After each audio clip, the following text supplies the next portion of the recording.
మీ ఇష్టదైవం విష్ణువు అయితే ఇష్టమైన వారం బుధవారం, ఇష్టమైన తిథి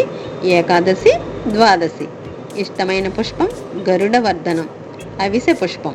ఇష్టమైన వస్త్రం పట్టు పీతాంబరం పసుపు పచ్చది,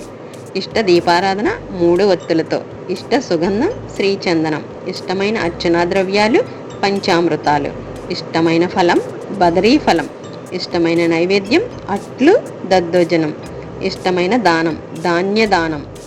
ఇష్టమైన శ్లోకం ఓం నమో నారాయణాయ, మరొకటి ఓం నమో భగవతే వాసుదేవాయ, ఇష్టమైన ఉపచారం సుగంధ పుష్పార్చన, ఇష్టమైన హారతి శుద్ధ కర్పూర హారతి. ఇవన్నీ చేసి విష్ణుమూర్తి అనుగ్రహాన్ని పొందండి.